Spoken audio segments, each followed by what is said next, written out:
Bentley. Tim from the Military Arms Channel. Dragunov.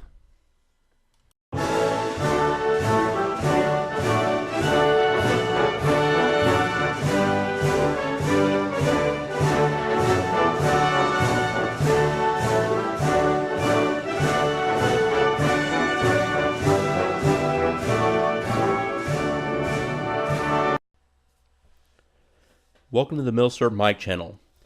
Today I'm reviewing the Romanian PSL54C.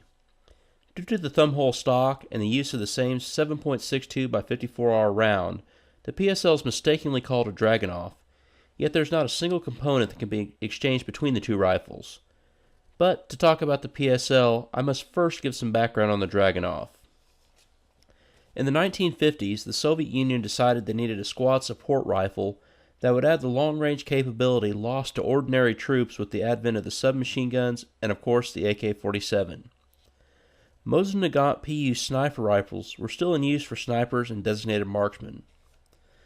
3 designs were submitted for a semi-automatic rifle that used the 7.62 by 54R round for designated marksmen.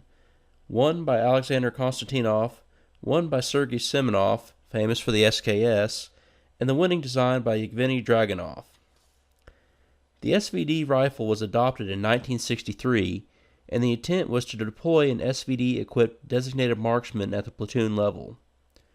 Once produced in sufficient numbers, the Soviets started supplying Warsaw Pact countries with the SVD. So how did Romania come to produce a similar-looking yet totally non-matching rifle to the Soviets?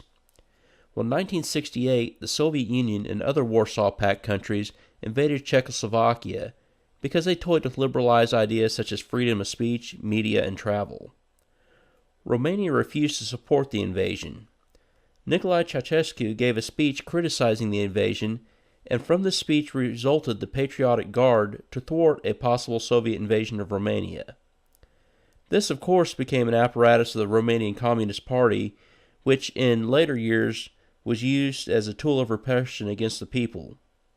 But back to 1968. The Soviet Union did not take too kindly to Romania's streak of independence, so as punishment they removed sharing technical data and weapon support to Romania. This forced the Romanians to develop the PSL rifle. While the SVD was nothing like an AK, the PSL was based off the RPK light machine gun, and since it was a variant of the AKM, it was reliable and easy to maintain. It uses a 4-power scope attached to the common Warsaw Pact side mount. Since the mounts are still the same, you can put the far superior Russian scope on a PSL. An interesting feature on the Russian and Romanian scopes is a crude but effective rangefinder. Since I cannot get a good picture of the scope sight picture, I will go ahead and just make a crude drawing and explain it from that. There's a flat line with a parabolic curved line above it, with distances marked on it. The makers assumed that the average height of a soldier was 1.7 meters, which is about 5'7". Basically, if you saw someone in the distance, you placed your rangefinder over them, and where they stood relative to the markings is how far away they were. You can then aim accordingly. Now, what do I think of shooting the rifle? Well, first, I expected it to be a little awkward since the stock is rather short. This is intentionally built this way due to the expected layers of clothing that would be worn during fighting in the cold. And since I don't have the rubber butt pad that you sometimes see with these PSL rifles, these were actually intended to add length, the old Hickok 45 excuse, rather than recoil mitigation. I expected the rifle to beat the hell out of me due to the 54R round from basically an AK frame. I shot approximately 80 rounds of the 7.1N silver tip ammo that was designed for the SVD and also used in the PSL. The PSL wasn't uncomfortable, and the recoil is much less than I expected.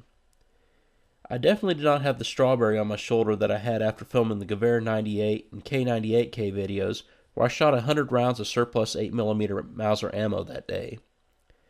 Acquiring the target takes some getting used to, since the scope only gives you a 6-degree view. I also had trouble with the scope staying on the rifle.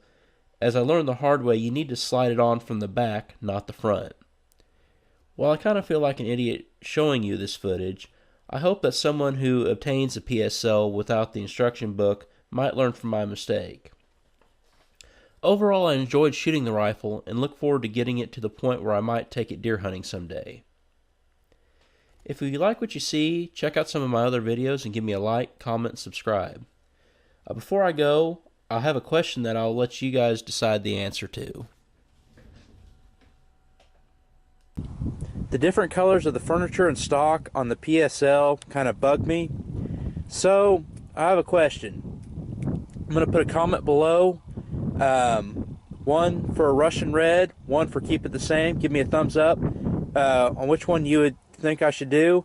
I'm tempted to make the PSL Russian red like I did with my Saiga AK-74 there, and if I do, I'll make a video on how to make your furniture Russian red.